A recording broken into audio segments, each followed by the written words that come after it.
Hoy damos inicio al tema y fecha para el retorno de Cristo, va a ser su parte número 25, aún habrá algunas más, si Dios quiere.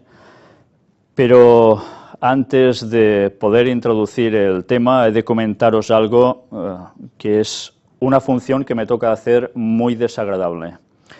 Hoy veréis que la temática va a ser la continuación de lo que expuso mi hermano Josep Sant Vicent sobre el pastor Humberto Fierro, un PowerPoint, que nos va a hablar precisamente del milenio, o sea, después de los 6.000 años de historia viene este otro milenio, y qué sucede durante él.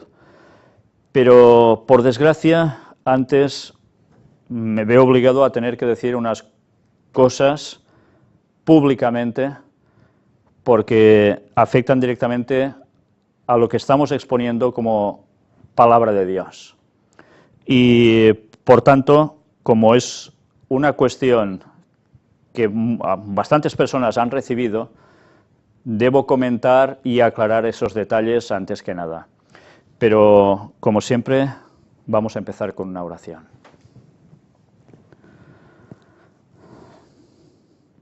Padre, te queremos pedir que tú estés con nosotros, que tú nos ayudes a seguir indagando en tu palabra y sobre todo a tener corazones sinceros, corazones humildes, a buscarte de todo corazón, con todas nuestras fuerzas, con toda nuestra mente, guiados por el Espíritu Santo. Y te queremos pedir, Señor, que nos ayudes siempre a saber discernir la verdad del error, a veces del engaño, de la mentira, con más buena intención o peor, pero que puede afectar a tu causa, ya que muchas más personas puedan conocer tu mensaje final para estos tiempos. Ayúdanos, Señor, a decir las cosas claras y que sea siempre tu mensaje, no el nuestro. Ayúdanos ahora también a entender el tema de hoy, que sigue siendo tan importante para preparar un pueblo para tu venida. En el nombre de Jesús te lo pedimos y por el perdón de todos nuestros pecados. Amén. Bien, os decía que hoy toca una tarea desagradable. Es la segunda vez que tengo que decir algo públicamente porque ha sucedido algo también interesante. Si puedo ir cambiando imágenes, vamos a mostrar cómo esto es necesario aclararlo debido a una serie de circunstancias. Primero de todo, decir, respuesta pública a una difamación pública. He de comentar algo que es precisamente un email que una persona ha estado distribuyendo masivamente, no sé a cuántas personas llega, pero que esta persona es precisamente la traductora de los vídeos de Walter Veit al español, con lo cual supongo que a bastantes personas debe llegar.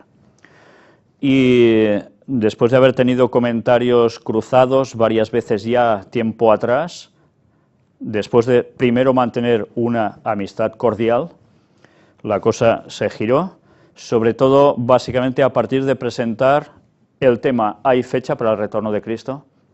Es cuando las cosas se han terminado de cruzar con tantas otras personas y de volverse en contra. Pues bien, ha estado diciendo una serie de cosas al respecto cuando presentamos un vídeo en concreto. Y ese vídeo fue el del pastor Doug Batchelor.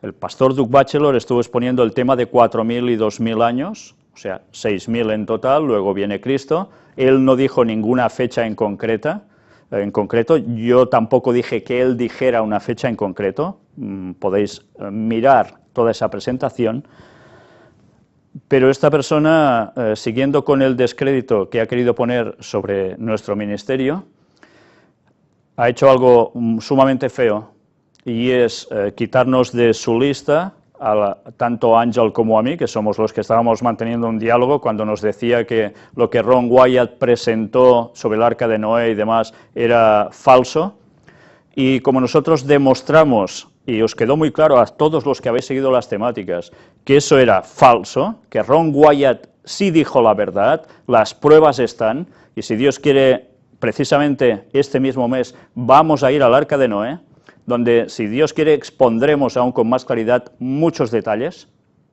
y lo que Dios quiera mostrar.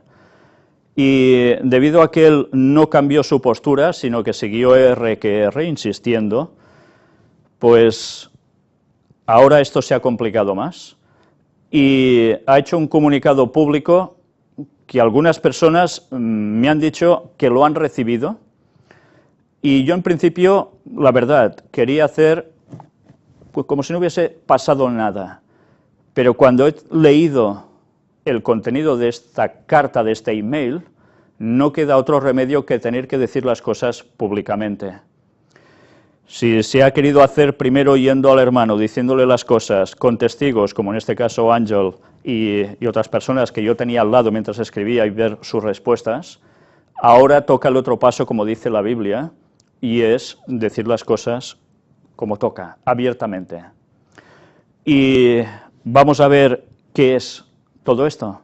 Pues aquí tenéis el email. Claudio Popa, que es este señor rumano que traduce los vídeos al español de Walter Bate, escribe este mensaje el día 2 de septiembre, mentiras sobre el pastor Doug Batchelor y el año 2031. Y dice: hola queridos hermanos, hace poco un ministerio, entre comillas, adventista, leer las comillas, llamado muy acertadamente El Gran Engaño, publicó un vídeo con el tema de la venida de Cristo en el año 2031. No voy a entrar en detalles si Cristo va con mayúscula, etcétera, etcétera, pero bueno, eso es igual. Entended que él escribe como puede porque no es español y por tanto alguna dificultad tiene aún.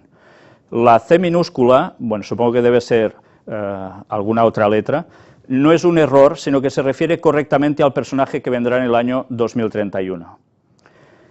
En ese vídeo el señor Víctor Sant Vicenç, o sea yo, un servidor, hace unas afirmaciones tendenciosas e incluso mentirosas, diciendo que el pastor Doug Batchelor confirma su falsa teoría con respecto al año 2031. Aquí he de parar y decir: mirad, si yo dije que el pastor Doug Batchelor hablaba del año 2031. No dije eso. Pero bien, como está filmado, veréis a ver si estoy mintiendo yo o este señor ha entendido mal las cosas. Entre otras mentiras, dice que un hermano de América intentó varias veces contactar con el pastor Batchelor, pero que no hubo manera de acercarse a él, ya que está más vigilado que el mismo Papa en el Vaticano. Bueno, yo no dije esta frase final, el hermano de América tampoco, esto es una deducción a la que él llega, porque no hubo forma de contactar con el pastor directamente Doug Batchelor. Pero él interpreta esto. Vamos a seguir viendo. Por cierto, yo solo he intentado una vez, ¿y qué creéis? Pues he contactado con el pastor Doug a la primera, y sin que nadie me rompa las piernas, ni tampoco he dado con esa secretaria malvada con aspecto de eseísta que asustó al pobrecito hermano de Estados Unidos. Bien, como está poniendo también en entredicho la palabra de una tercera persona, un tercer hermano, y en este caso es este hermano que está en Estados Unidos, que fue quien me dijo que había intentado esto y no lo consiguió, yo también me he tenido que poner en contacto con este señor y decirle: lo siento, hay algo que está circulando públicamente y que también te afecta a ti, por tanto intentaremos mostrar si este señor está diciendo barbaridades o está diciendo verdades, por tanto algo deberemos aportar al respecto. Y gracias a que él ha querido aportar al respecto precisamente, hoy vamos a mostrar algo de ello. Pero tened presente que él dice que aquí que ha contactado con el pastor Doug a la primera. Vamos a ver si realmente él ha contactado con el pastor Doug a la primera o con alguien de su ministerio, que son dos cosas muy distintas. Al menos él aquí no lo termina de aclarar. Bueno, como resultado de mi suerte inesperada, entre comillas, de contactar con el pastor, puede que en este periodo del año sus guardaespaldas están de vacaciones, ya veis, está mofando. Resulta pues que me hice con una declaración oficial de fe y de creencias del ministerio Amazing Facts, que quisiera compartir con vosotros, y de modo especial con los que han sido atrapados en el sensacionalismo y en el gran engaño. Vamos a ver qué va diciendo. Aquí va la traducción de la declaración de la oficina directiva de Amazing Facts, director pastor Doug Batchelor, con énfasis añadida. Querido Claudio, le responden, el pastor Duc nunca ha enseñado un año o una fecha específica para la venida de Cristo. Por tanto, aquí se deduce que no es el pastor Duc el que escribe, sino una tercera persona. Una vez más, no es el pastor Duc el que habla directamente, por más que diga que él ha contactado. Su sermón sobre la teoría de los 7000 años tiene como único propósito mostrar que estamos cerca del fin del tiempo, pero nunca sugiere que hay alguna fecha específica para la venida de Cristo, debido al hecho que, si entendemos la parábola de las vírgenes, vemos que hay un tiempo de demora de un periodo indefinido. Esta es la explicación que le están dando a él. Amazing Facts cree que es muy insensato fijar fechas específicas para los eventos de los últimos días. Hemos sido advertidos a no hacer esto, ya que puede desacreditar el pueblo de Dios. No sabemos el tiempo exacto de la gran tribulación o de la venida de Cristo. Mateo 24:36 nos dice, pero del día y la hora nadie sabe, ni los ángeles del cielo, sino solo mi Padre. Sin embargo, nos han sido dados muchos signos para poder saber que su venida está cerca. Cuanto más estudiamos las profecías, más podemos reconocer que la mayoría se están cumpliendo y que de veras su venida debe ocurrir muy pronto. Ellos están diciendo, no pondrán fechas, el pastor no habló del 2031, solo señales y ya está. Bueno, sobre todo esto lo hemos presentado nosotros en temas, si esto es realmente así o no, en 25 temáticas y aún no hemos terminado, 26 con la de ECOSI. Pero que ha quedado evidenciado que esta explicación realmente no se aguanta. Pero como hay personas que no quieren verlo y se cierran por banda, pues ¿qué vamos a hacer? Pero vamos a seguir. Sea cual sea el caso, sea su venida este año, o el siguiente, o dentro de 10 años, nosotros debemos preparar nuestros corazones para encontrarle y no tardar en entregarnos completamente a su voluntad. Algo muy cierto, hay que entregarse enseguida al Señor. Otra cosa es que tener la valoración que Jesús puede venir este año o el siguiente realmente es no entender nada de profecías de lo que tiene que terminar de ocurrir en este tiempo, o al menos no darse cuenta, eso como mínimo.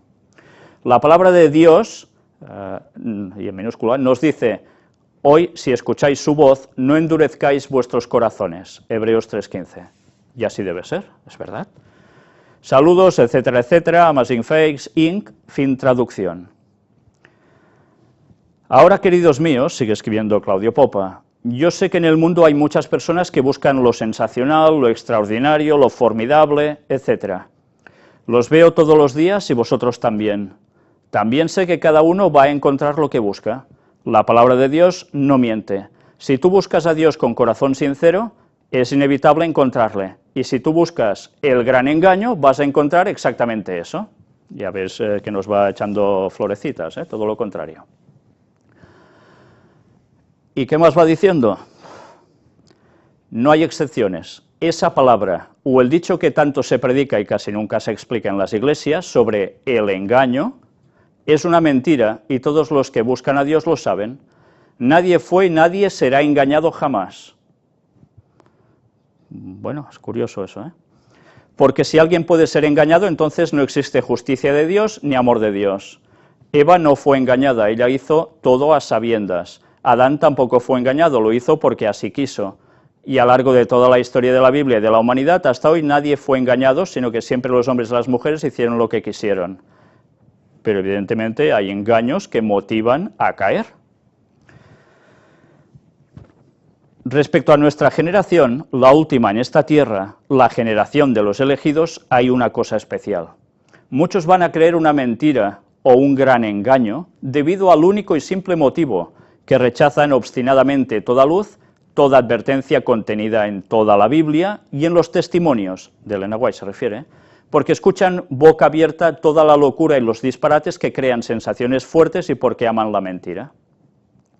¿Por qué alguien amará la mentira? Porque la mentira, hermanos, no es como los testimonios de Dios. La mentira no te dice cambiar tus malos hábitos, no te dice abandonar las cosas que te gustan, no te dice ser humilde. La mentira te dice cosas dulces que te hacen sentirte emocionado, fiel y santo. La mentira te hace separarte de la iglesia porque te dice que no existe la iglesia, sino así. un pueblo esparcido por la faz de la tierra, algo espiritual e invisible.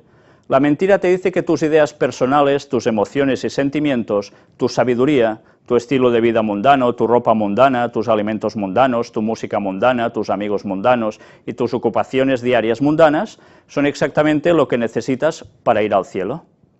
Esto te dice la mentira, y esto gusta a mucha gente.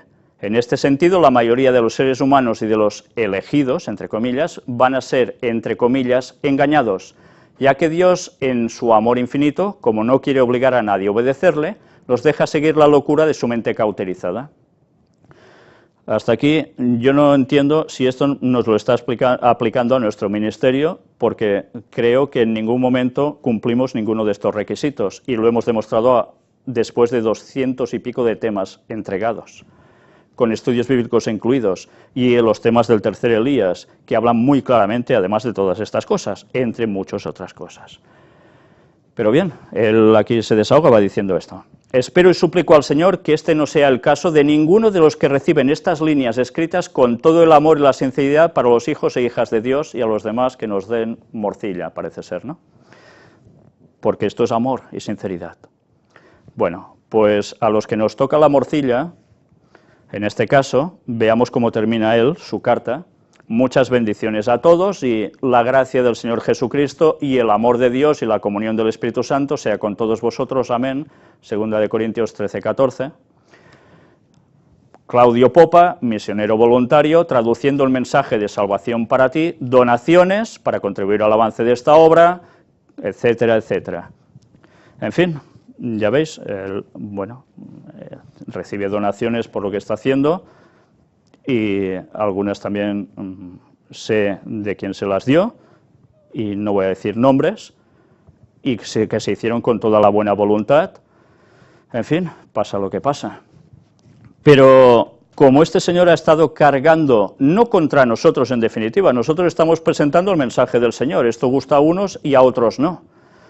Como tampoco se paran a analizarlo o a quererlo analizar, pues como nos tratan de mentirosos porque estamos diciendo esto, como si vosotros lo estuvieseis haciendo, irían a por vosotros, vamos a mostrar si verdaderamente nosotros estamos engañando y mintiendo, o alguien parece ser que tiene un problema grave. Vamos a ver la mentira de Víctor Sant Vicenç. Las pruebas de conversación entre nuestro hermano en Estados Unidos y la oficina de Amazing Facts del pastor Doug Batchelor. Y aquí tenéis la correspondencia desde el día 19 de junio de este mismo año. Está en inglés, voy a pasarlo despacio para los que sepáis de inglés. Luego hay un resumen un poco hecho por la misma persona, para que veáis que no es ningún invento. Aquí aparecen los nombres, incluso de la persona afectada en cuestión, esta tercera persona, que le estoy muy agradecido para poder mostrar que esto no es ciencia ficción, que esto es un hecho, no me he inventado nada, ni yo ni ninguno de nuestro ministerio. Y a la persona que ha estado injuriando también, pues, él se ha dignado a pasarme toda la transcripción de estos emails de correspondencia que él tuvo, en referencia a los 6.000 años, preguntándoles a Amazing Facts si había posibilidad de poder contactar con el pastor Doug directamente para hablar de este tema, sobre el año, en definitiva, del retorno de Cristo. Ya veis que en ningún momento le responde él, es otra persona, y aquí él me escribe una nota y me dice, muy importante, aquí me dice que cuando Dios mueva al pastor Doug, él me llamará. Obviamente hasta ahora no ha pasado nada. 19 de junio. Va avanzando. Más escritos con el pastor Luke. Ya veis, toda la correspondencia, todo lo que se han hablado, con todos los datos que queráis. Ya estamos por el día 23 de junio. Hasta aquí el pastor Doug no ha hablado aún con él. No ha podido con él. Aquí veis que precisamente la persona afectada les envía el escrito que estuvimos mostrando en una de las primeras conferencias de Elena White, precisamente, sobre la manada pequeña, y cómo después de recibir este email con este mensaje extraído de allí, totalmente tal cual es, pues vamos a ver, en consecuencia, las reacciones al respecto. Las cosas empiezan a cambiar porque parece ser que se toca un punto débil, y mirad cómo van hablando. Ya estamos por el día, vamos avanzando, 10 de junio, mirad aquí que aparece, algo que también se corresponden, se envían. Y ahora vamos a ver, después de todo esto, que he pasado las imágenes poco a poco para que vuestras casas, si sabéis inglés, lo podáis parar, leer detenidamente. Él me hace un poco de resumen de cómo fue todo esto. Hola, mi estimado y muy amado Víctor. Antes que nada, quiero desearte la mejor de las bendiciones para ti, los tuyos y todo el equipo. Igualmente para ti y tu familia, porque nos eres de una gran bendición y lo sabes. Te escribo para narrarte mi odisea, para contactar al pastor Doug Batchelor, pues sé que ha habido ciertos comentarios de un tal Claudio Popa, muy mal intencionados, y espero que la información que te doy te sirva para desmentir cualquier cosa. Con la primera persona que hablé fue la señora Ethelen Bradley, una persona ya mayor y muy amable. Le pregunté que si habría la posibilidad de hablar con el pastor Doug, pero me explicó que no es tan fácil hablar con él, pues se ocupa del ministerio de Amazing Facts y al parecer de otras iglesias. Me preguntó que cuál era el motivo por el cual quería hablar con él, y yo se lo dije: tratar de comparar ciertos puntos acerca de la segunda venida de Cristo. Ella, muy amable, me dijo que no sería tan fácil hablar con él, pues su ministerio tiene personas para tratar cualquier tema. Me refirió con un pastor que pertenece a AF, Amazing Facts, que se llama Luke Fessenden, y me mandó por correo un estudio y unos tickets para un estudio bíblico, de los cuales te he mandado previamente una foto del que lo recibí con las pequeñas notas de su puño y letra. Es esto que veis aquí. No está mintiendo. ¿Vale? Bueno. Unos días después recibí una llamada y era el pastor Luke Fessenden poniéndose en contacto. Charlamos más de una hora la primera vez, estuvimos hablando una vez por semana, por 3 semanas, y compartiendo algunos escritos de Ellen White. Pero al tocar el punto de la segunda venida de Cristo, todo cambió. Se portó más hostil, y el último email que me mandó claramente me dice que no pierda mi tiempo buscando, pues del día y la hora no se sabe, y que invirtiera mi tiempo en salvar almas, de lo cual te he mandado los emails que me mandó, los que habéis visto. Previamente al último email, me hizo el favor de referirme con la secretaria personal del pastor Doug, que se llama Bonnie Smisher. El pastor Luke me recomendó que le mandara un email para que se lo mostrara al pastor Doug, de lo cual dudo que le haya mostrado el email, pero sin embargo recibí una respuesta, la cual también te he mandado previamente en otro email. Me dio la impresión que es una persona muy astuta para eludir ciertos asuntos y personas, pues las veces que hablé con ella, no una vez, para confirmar si le habían llegado mis emails, sabía toda mi información con solo dar mi número telefónico. Como el último email que mandé, lo mandé con una copia de un escrito de Ellen White, una palabra a la manada pequeña, que pedí que el pastor Doug me explicara. Al parecer le molestó, pues el escrito es muy explícito en su contenido. Lo ignoró hasta que yo hablé, y como no tenía argumentos para negar la veracidad del escrito, se molestó y me regañó que cuál era mi intención con todo esto. Y como ya quería deshacerse de mí, me refirió con el pastor Bohr, un ministerio diferente a AF. Llamé y su secretaria me dijo que solo se comunicaba vía email. Le escribí, pero nunca recibí respuesta. A diestra y siniestra he tratado de contactar al pastor Doug directamente, pero al parecer hay que pasar por muchos filtros. El ministerio de AF me ha respondido, pero de eso a poder hablar con el pastor Doug son dos cosas muy diferentes. Y si este señor Claudio habló con Doug, está de dudarse, quizás haya recibido una carta de AF firmada por el pastor Doug o algo así, pero dudo incluso que alguna carta que aún yo he recibido sea dictada por lo menos por el pastor Doug mismo. Te he mandado todo lo que yo tengo para corroborar que he tratado de contactar con el pastor Doug, pero no es fácil. También he tratado de contactar a Justin Peters, como le mencioné a Bohr, David Gates, pero es lo mismo con todos. Ahorita he estado conversando con el pastor, ¿veis el nombre tapado?, que pertenece a la iglesia que Doug dirige, Espero no menciones su nombre, pues es el único contacto que tengo que ha sido muy amable y se mantiene abierto. Ha servido para comunicarle cosas al pastor Duke y hasta ahora se ha mantenido en contacto y no me ha cerrado las puertas.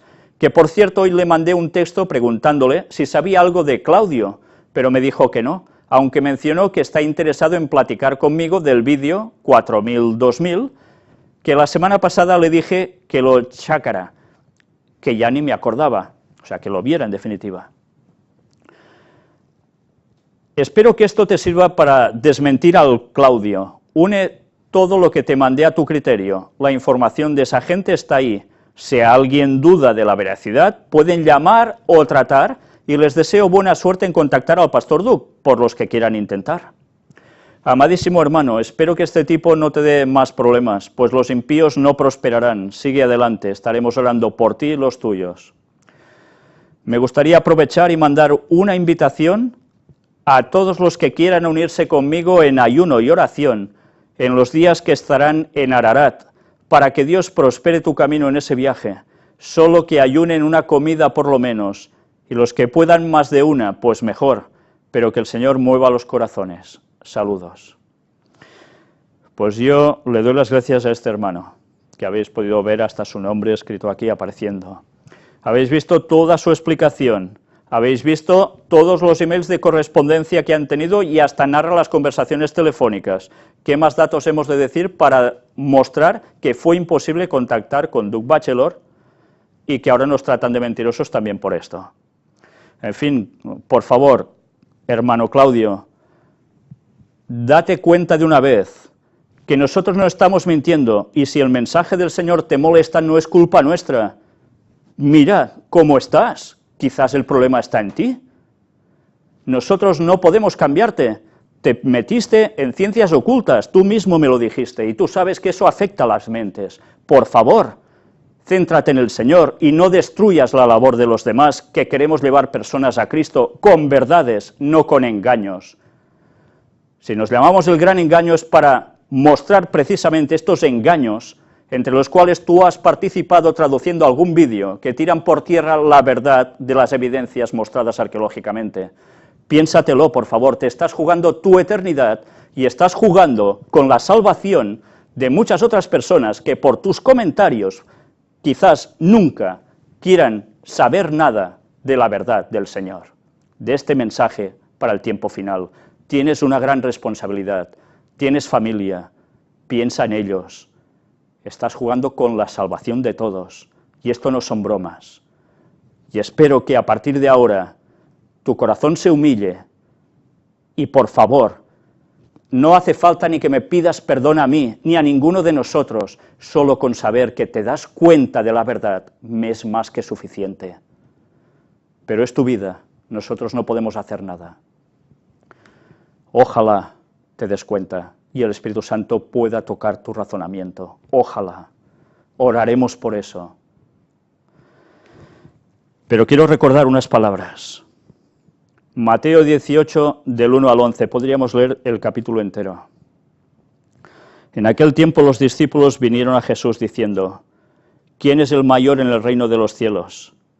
Y llamando Jesús a un niño, lo puso en medio de ellos, y dijo: De cierto os digo, que si no os volvéis y os hacéis como niños, no entraréis en el reino de los cielos. Así que cualquiera que se humille como este niño, ese es el mayor en el reino de los cielos. Y cualquiera que reciba en mi nombre a un niño como este, a mí me recibe.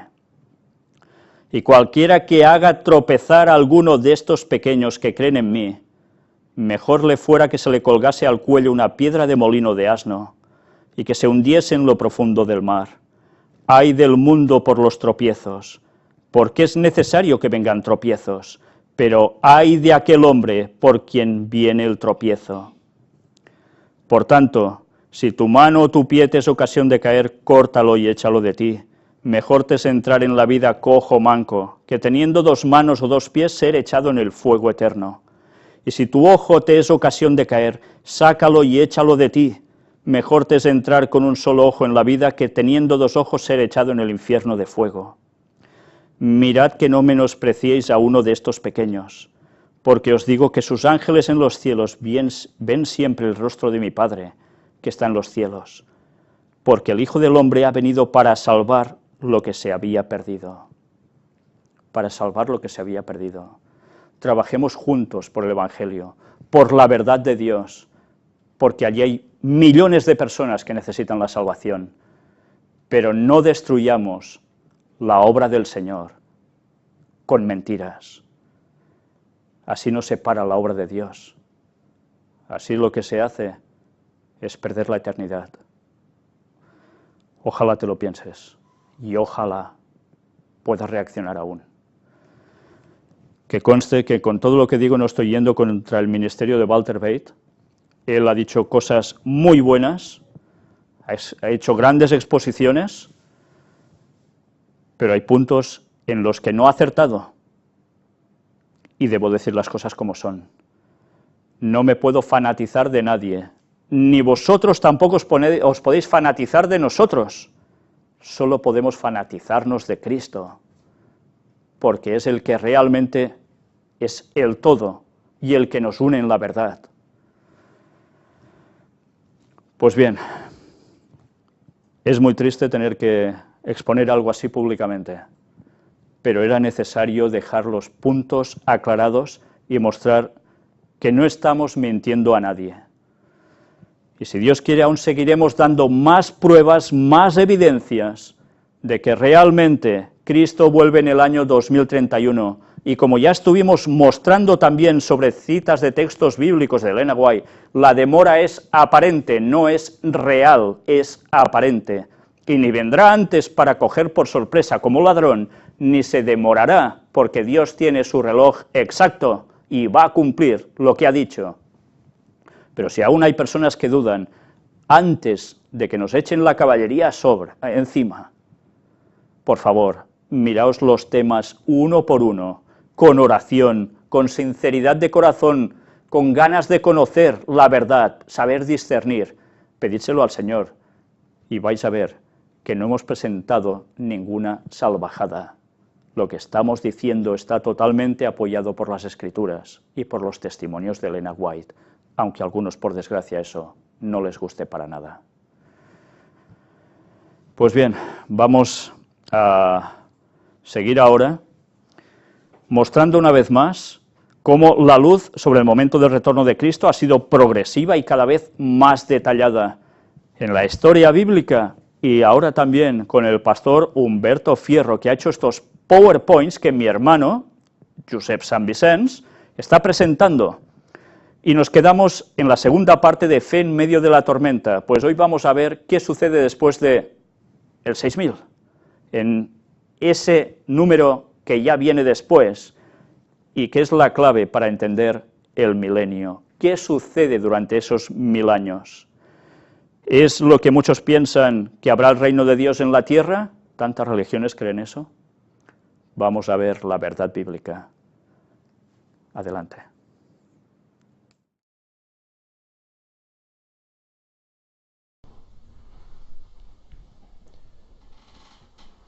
Bien, recordaréis que la semana pasada estuvimos hablando acerca de los 2000 años. Ya dijimos que este es un tema que presenta el pastor colombiano Humberto Fierro. Yo tan solo lo que hago es extraerlo de internet y pasároslo, porque son temas actuales y temas que son muy interesantes para los tiempos que vivimos, ¿eh? Él tomaba la semana de los 7 días y la dividía en 3 periodos de 4000 años, que fue el primero PowerPoint que vimos, de 2000 años, que fue el que tuvimos la semana pasada, pero que no terminamos. Y hoy queremos terminarlo y hacer el tercero, a ser posible, que hablaremos sobre el último periodo, del sábado, del milenio, ¿eh? Por lo tanto, vamos a continuar donde lo dejamos en la diapositiva 71. Más señales en la naturaleza. Recordemos que estábamos hablando acerca de acontecimientos que estaban pasando en este mundo a partir de Jesús hasta hoy, estos 2000 años. En estos 2000 años estábamos hablando de acontecimientos que iban a surgir en el mundo, diferentes hambres, guerras, etcétera, como anunció Jesús. Y estuvimos viendo diferentes señales. tanto en los hombres como en los cielos, etc.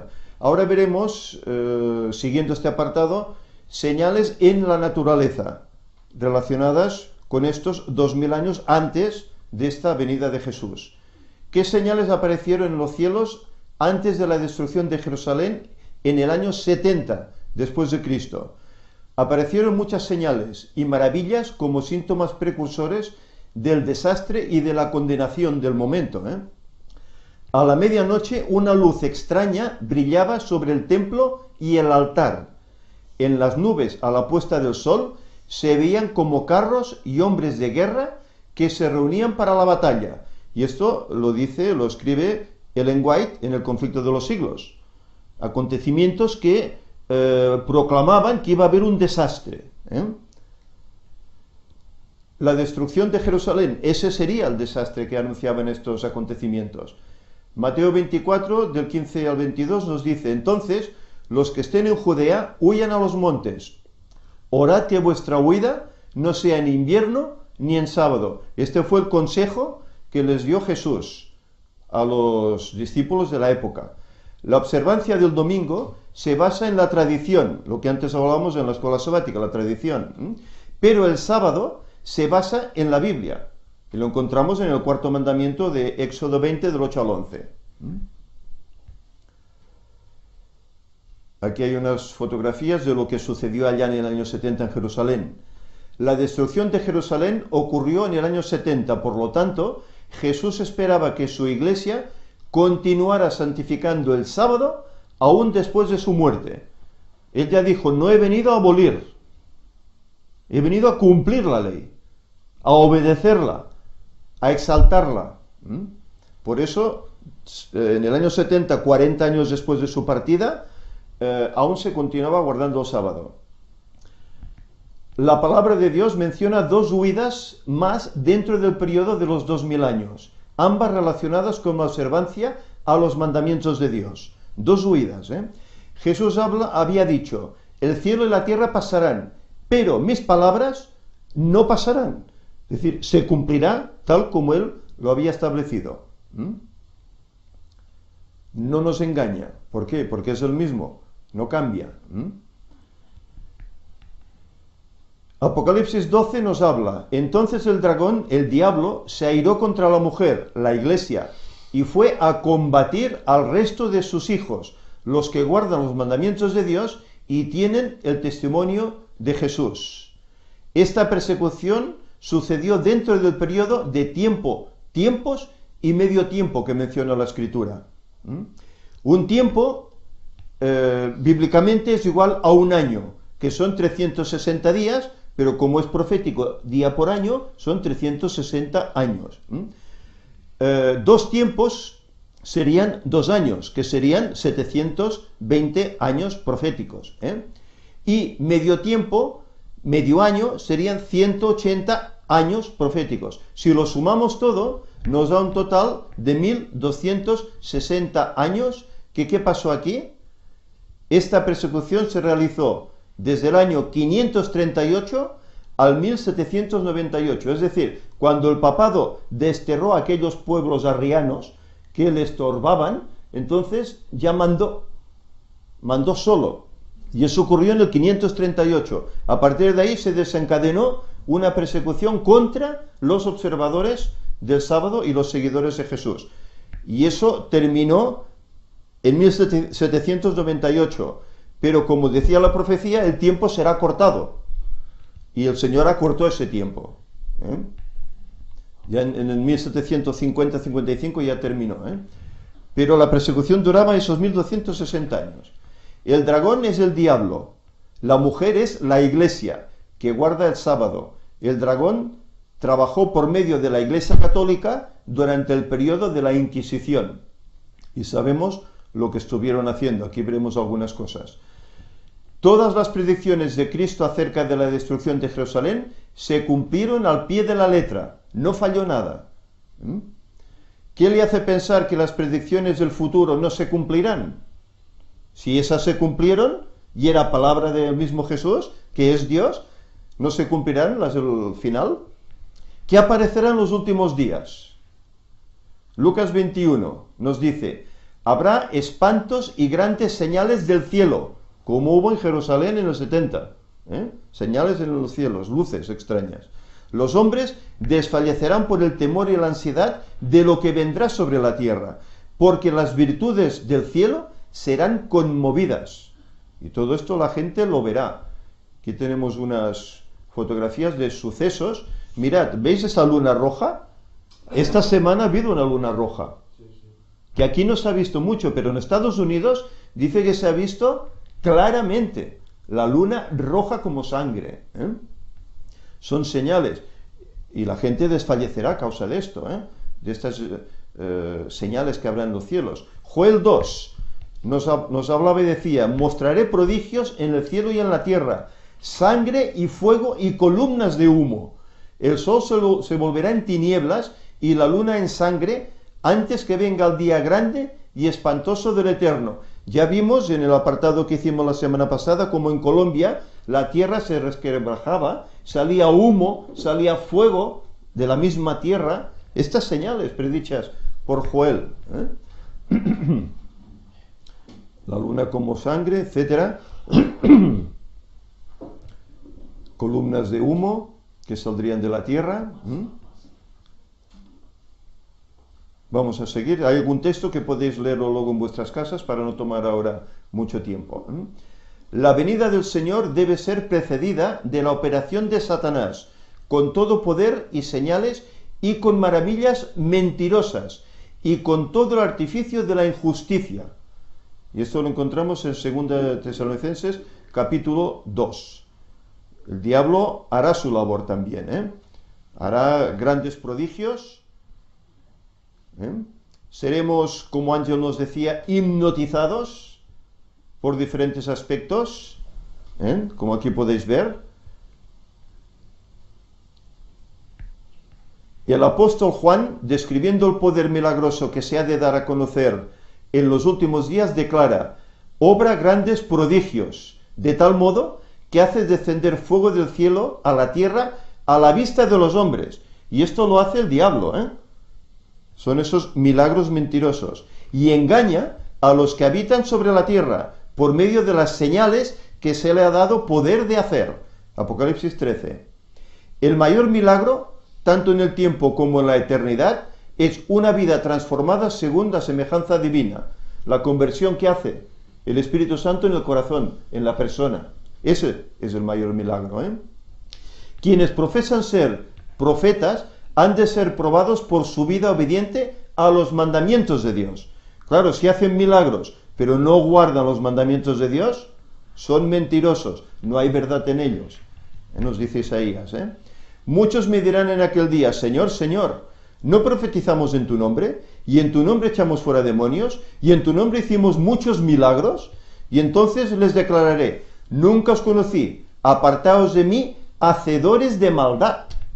Es decir, hacen milagros, pero son hacedores de maldad. ¿Por qué? Porque no guardan los mandamientos de Dios. El profeta se identifica por la obediencia, mas no por los milagros. Más por la obediencia que por los milagros, porque pueden ser mentirosos. Lo que se predice aquí no es una simple impostura. Los hombres serán engañados por los milagros que los agentes de Satanás no solo pretenderán hacer, sino que de hecho tendrán poder para realizar. Conflicto 609-610.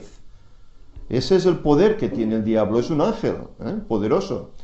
En su conversación con los discípulos en el Monte de los Olivos, después de describir el largo periodo de prueba por el que debía pasar la Iglesia, es decir, los 1260 años de la persecución papal, acerca de los cuales había prometido que la tribulación sería acortada, por eso yo os decía que terminó antes esa persecución, el Salvador mencionó ciertos acontecimientos que debían preceder su venida, y fijó además el tiempo en que se realizaría el primero de estos.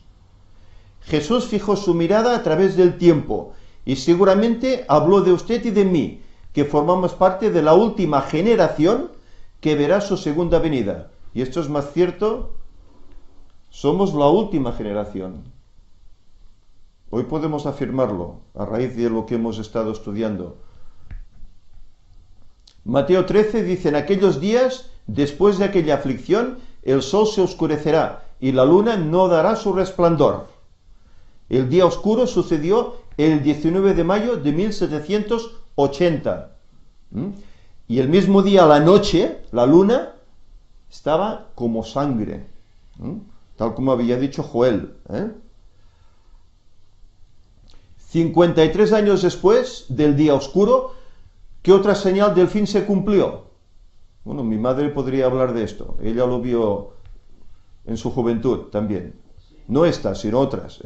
Las estrellas caerían del cielo, según Marcos 13.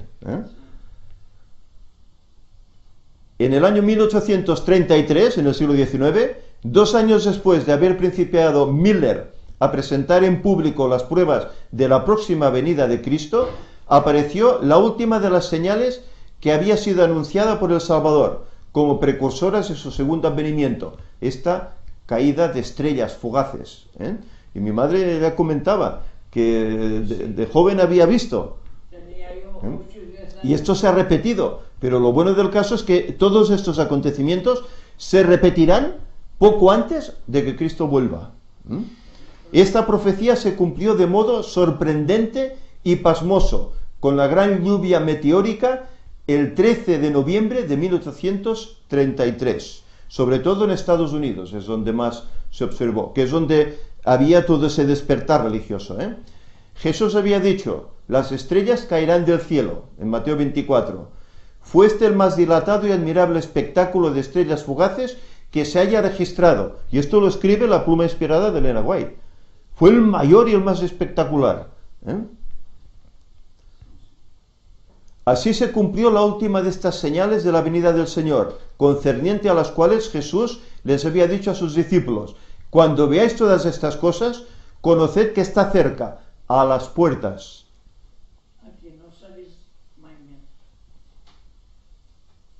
Por eso es momento de buscar al Señor, porque estas señales han ocurrido, y quiere decir que está muy cerca. Ya decimos que volverán a repetirse otra vez. Aunque es necesario trabajar para ganar el sustento diario, Dios nos dice: buscad primeramente el reino de Dios y su justicia, según Mateo 6. Las evidencias nos dicen que el hombre, por el ansia de trabajar, ha descuidado esta orden expresa de Dios. En vez de buscar el reino de Dios, ¿qué hacemos? El afán de la vida, ¿verdad? El estar bien, el no tener, no pasar necesidad de nada, y hacemos las horas que hagan falta. Claro, si hay trabajo, si no lo hay, bueno, ahora dicen que la crisis está terminando, veremos. Muchos de los que presenciaron la caída de las estrellas la consideraron como un anuncio del juicio venidero, como un signo precursor espantoso, un presagio misericordioso de aquel grande y terrible día.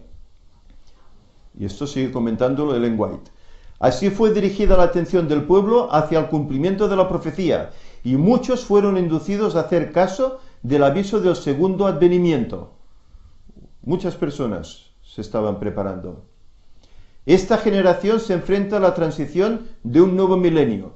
El séptimo y último milenio de un día es como 1000 años, mencionados en el Antiguo Testamento en el Salmo 94 y en el Nuevo Testamento en 2 de Pedro 3:8.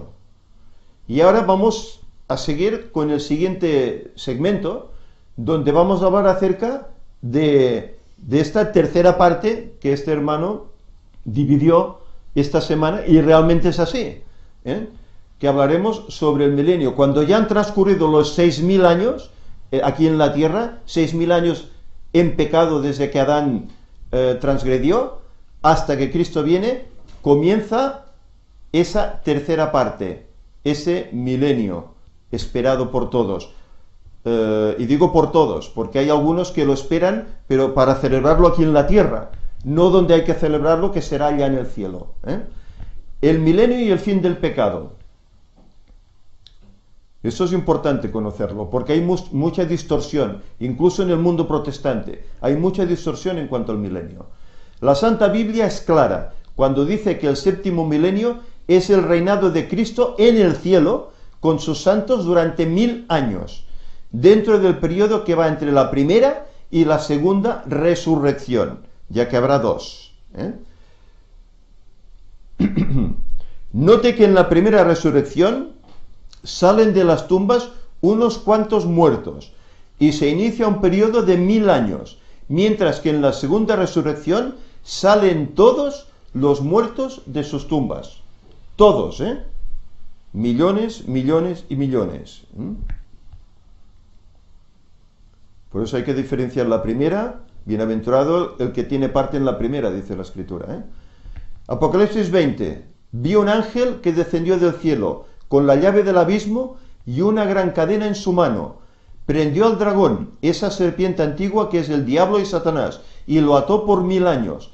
Lo arrojó al abismo, lo encerró y selló, para que no engañe más a las naciones, hasta que se cumplan 1000 años. Y ahora veremos qué significa todo esto. Durante este tiempo los impíos muertos serán juzgados. La tierra estará completamente desolada, sin habitantes humanos, pero ocupada por Satanás y sus ángeles. Son los únicos que van a permanecer vivos durante 1000 años. Los seres humanos estarán muertos. Los santos en el cielo y los impíos en sus tumbas. Esta es la verdad bíblica. Al final, Cristo con sus santos y la ciudad santa descenderá del cielo a la tierra, la Nueva Jerusalén.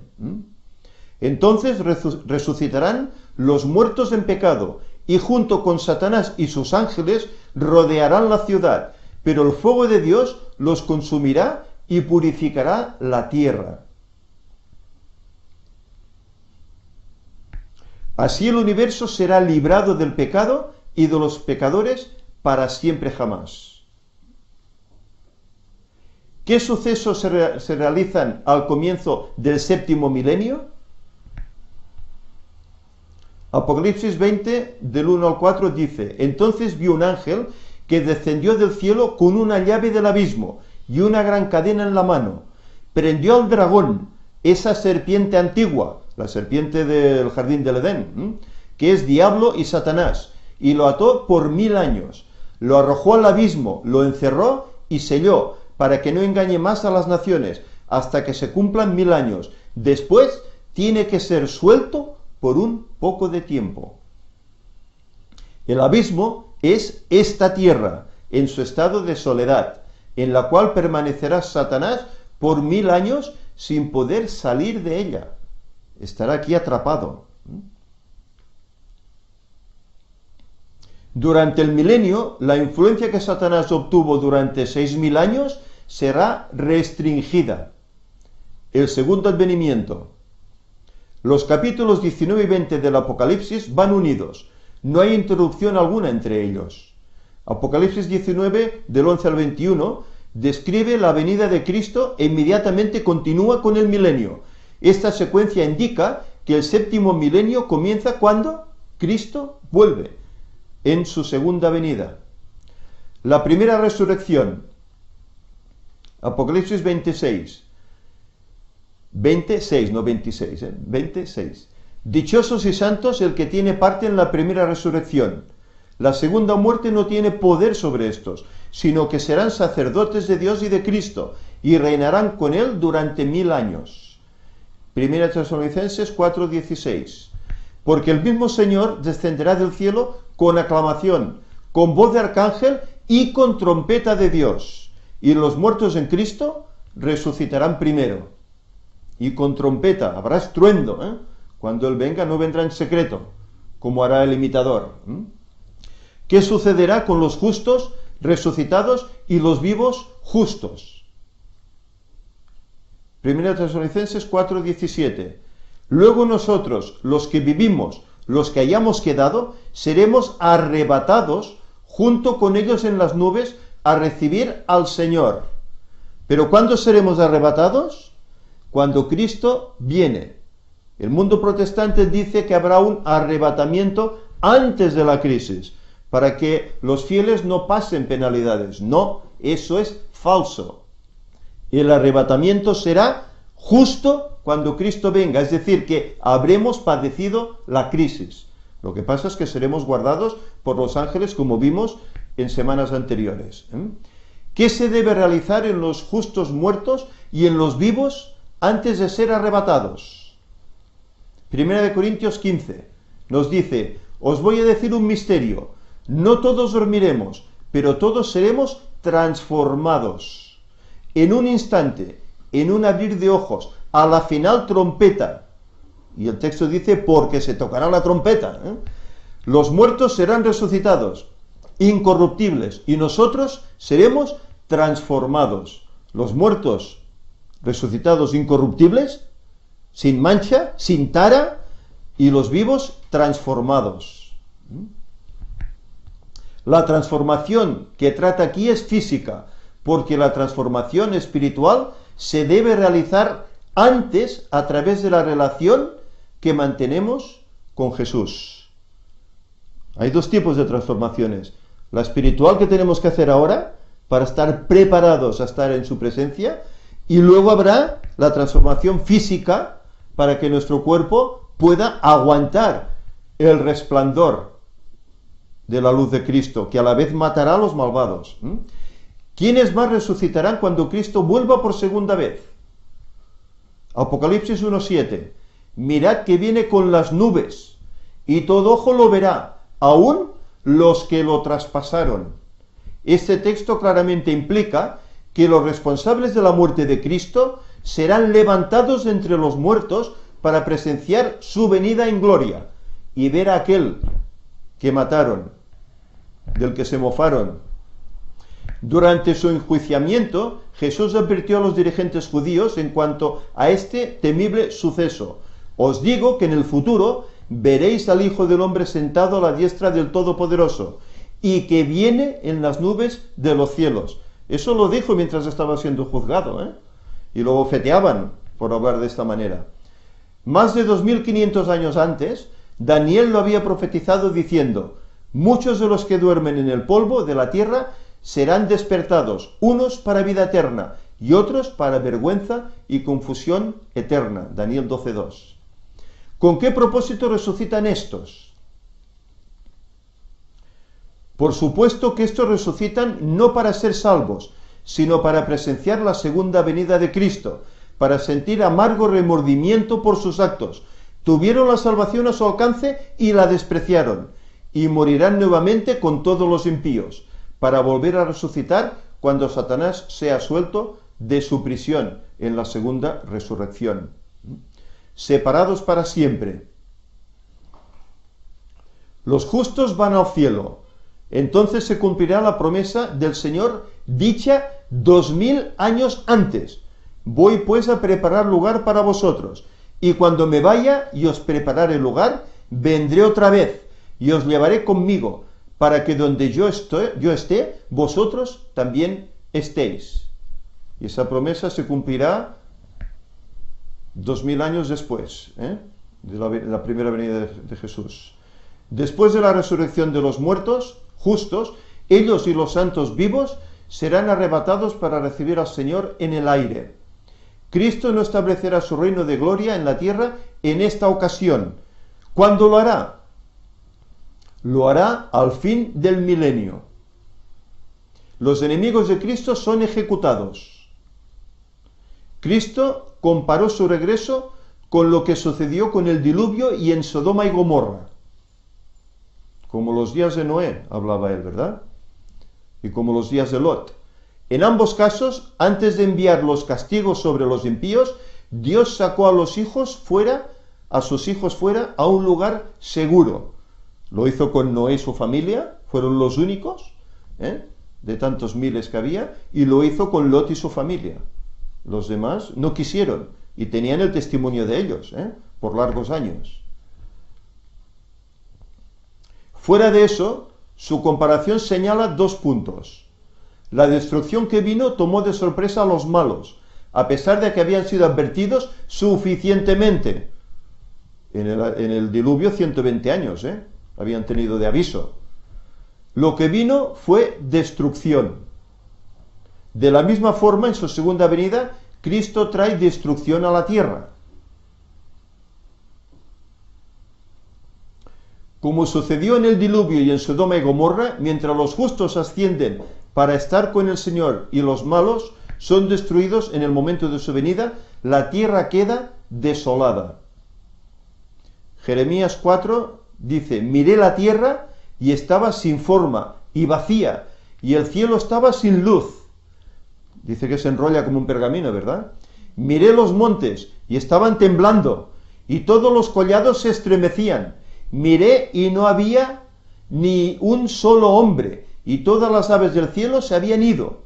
Miré y la tierra fértil era un desierto, y todas las ciudades estaban en ruinas, ante la presencia del Eterno, ante el furor de su ira. Esto fue escrito 600 años antes de Cristo, 2600 años antes. Él ya vio la desolación de la tierra en la segunda venida. El profeta Jeremías dice que la tierra estaba desordenada y vacía. Esto indica que la tierra quedará tan caótica como estaba al principio de la creación. Génesis 1 lo dice, y la tierra estaba desordenada y vacía, y el Espíritu de Dios se movía, pero aquí no se moverá el Espíritu de Dios, no estará en la tierra. Satanás es atado. Apocalipsis 20, tal como en el día de la expiación que se realizaba en el santuario, lo cual era un símbolo de lo que sucederá con Satanás. ¿Qué se hacía? El sacerdote ponía las manos sobre el macho cabrío que iba a ser llevado al desierto. Aarón pondrá sus dos manos sobre la cabeza del macho cabrío y confesará sobre él las iniquidades, rebeliones y pecados de los israelitas, y los pondrá sobre la cabeza del macho cabrío. Esto ya lo estuvimos hablando, Ese macho cabrío llevará sobre sí todas las iniquidades de ellos a tierra deshabitada, y el hombre soltará al macho cabrío por el desierto. Cristo colocará los pecados de su pueblo sobre Satanás, el originador e instigador del mal. Simbología de ese macho cabrío, Satanás debe llevar la responsabilidad de todo el pecado que ha causado a los que son salvados.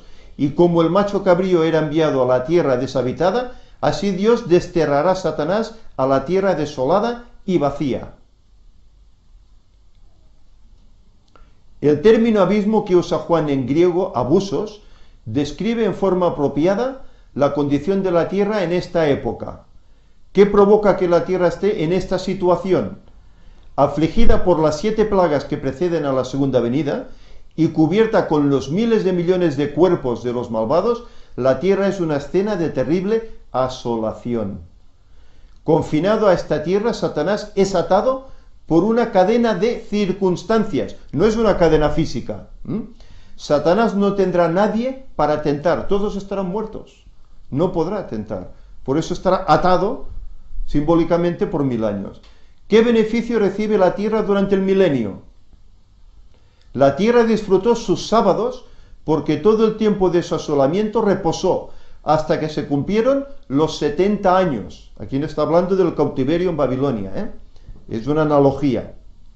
De la misma manera que la tierra de Israel reposó durante el tiempo de sus habitantes, que sus habitantes fueron llevados como esclavos a Babilonia, durante el milenio la tierra reposará los sábados de 6000 años de transgresión que sus habitantes no la dejaron descansar. El pueblo de Israel hizo lo mismo. No usaban la ley esa del sábado, de dejar descansar la tierra cada 6 años, etc. Y por eso les vino esa desolación. Es un ejemplo de lo que hoy la humanidad ha hecho. No ha dejado descansar la tierra con sus sábados, y la tierra deberá descansar esos 1000 años. ¿Qué sucesos se realizarán durante el milenio? Cristo en el cielo con los redimidos. Y los que habían alcanzado la victoria sobre la bestia, su imagen, su marca y el número de su nombre, estaban sobre el mar de vidrio, con las arpas de Dios, y cantaban el canto de Moisés, siervo de Dios, y el canto del Cordero, diciendo: grandes y maravillosas son tus obras, Señor Dios Todopoderoso, justos y verdaderos son tus caminos, Rey de las naciones. Este canto celebró la liberación del poder opresivo de los egipcios. El nuevo cántico celebra la liberación del poder de la tiranía de Babilonia la Grande. Y aquí vemos ejemplos: Babel, confusión; Babilonia, se levantó contra Dios; Babilonia espiritual, hoy, veis aquí la plaza, el lugar, y sus hijas, ¿quiénes son? Se la llama Babilonia, madre de las rameras, porque es la madre de todas las iglesias que guardan el domingo, como día de reposo instituido por ella, pero que no están sancionados en la palabra de Dios. Inconscientemente están haciendo homenaje a esa Babilonia espiritual, que no es otra que la Iglesia popular, la Iglesia católica. Apocalipsis lo describe muy bien, incluso con sus colores de vestimentas y todo. Los santos reinarán con Cristo. Daniel 7 dice: pero se sentará el tribunal en juicio, y le quitarán su dominio, para que sea destruido por completo y para siempre. Y el reino, el dominio y la majestad de los reinos, debajo de todo cielo, serán dados al pueblo de los santos del Altísimo. Los santos revisarán los libros de la vida de todos aquellos que no quisieron aceptar el plan de salvación establecido por Dios, y verán que el castigo impuesto para ellos es justo. Esta es la labor que haremos durante 1000 años, revisar el por qué los demás no se han salvado. Ese será el juicio, la segunda parte del juicio. ¿A quiénes es dado este privilegio? Apocalipsis 2 nos dice: al que venza y guarde mis obras hasta el fin, le daré autoridad sobre las naciones. Apocalipsis 24 dice: y vi tronos, y se sentaron sobre ellos los que recibieron autoridad para juzgar.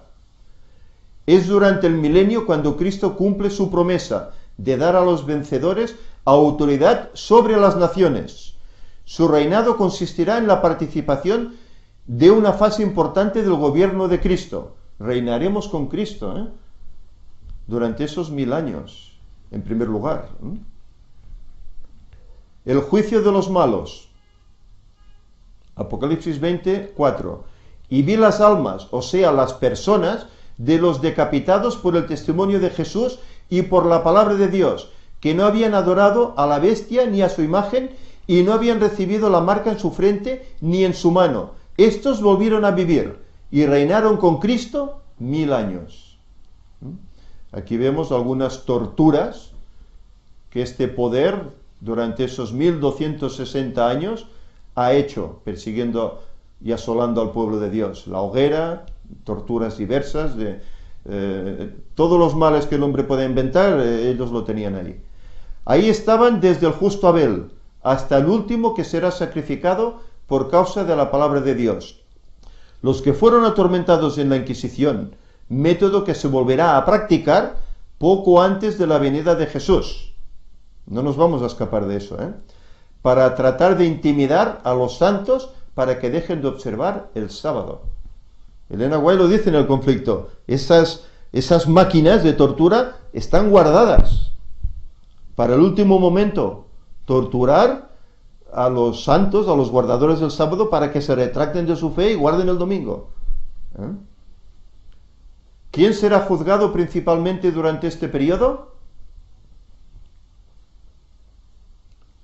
Segunda de Pedro 2:4. Porque si Dios no perdona a los ángeles que pecaron, sino que los arrojó al abismo, a prisiones tenebrosas, para ser reservados para el juicio, note que se refiere al tiempo del milenio. Satanás no está hoy en el abismo, ni en prisión, porque no ha comenzado el milenio aún.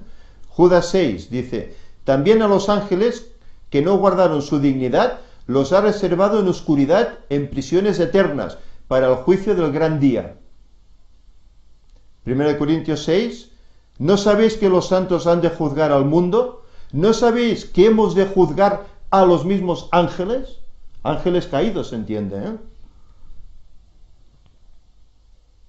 Este es el tiempo del juicio de Satanás y sus ángeles, que mencionan los apóstoles Pablo, Judas y Pedro, 2000 años atrás, cuando escribieron sus evangelios. El juicio del milenio decide quién se perderá o se salvará. ¿Hará eso el juicio del milenio?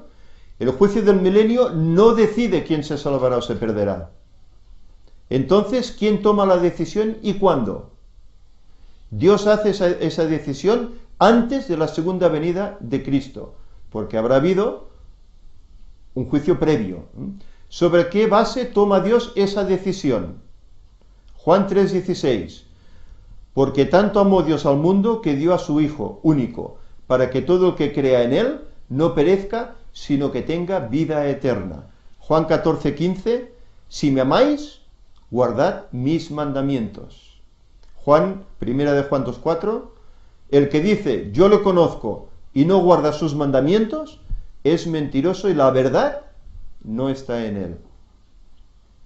Por eso habrá la diferencia entre los que guardan el sábado, los mandamientos, y los que no. De acuerdo a lo que dice la Sagrada Escritura, encontramos que Dios no es un Dios arbitrario. Él juzga al hombre en base a 2 puntos. Primero, que haya aceptado a su Hijo como el único Salvador. Y el segundo, que a partir de ahí hayamos obedecido sus santos mandamientos, tal como Él los escribió en las tablas de piedra, porque de lo contrario seguiremos siendo desobedientes a su voluntad, y como consecuencia no tendremos derecho al árbol de la vida, y a entrar por las puertas en la ciudad. ¿Y no nos ha avisado el Señor? ¿No lleva años avisándonos, miles de años avisándonos? ¿Quién será el único responsable de su perdición o de su salvación? Note que Dios ha hecho todo lo necesario para nuestra salvación. Apocalipsis 20:13. Y cada uno fue juzgado según sus obras. Yo vengo pronto y mi galardón conmigo, para dar a cada uno según sus obras. Diariamente se lleva un registro de todo lo que hacemos. Nuestro ángel, bueno o malo. Cuando morimos, nuestro libro se cierra. Claro, ya hemos dejado de existir, ya no hay más que apuntar sobre esa persona. Pero hay un registro que llevan los ángeles. Pensamientos, palabras, hechos, todo se registra. Y los muertos fueron juzgados según sus obras por las cosas que estaban escritas en los libros, teniendo como base la santa ley de Dios. Santiago lo dice, que seremos juzgados por la ley de la libertad, que es los 10 mandamientos. En 1844 comenzó el juicio en el cielo, según Daniel 8:14, y el libro fue abierto. Mientras que las personas estaban muertas o vivas, estaban siendo ya juzgadas, porque empezó el juicio en 1844 y aún estamos en este juicio previo.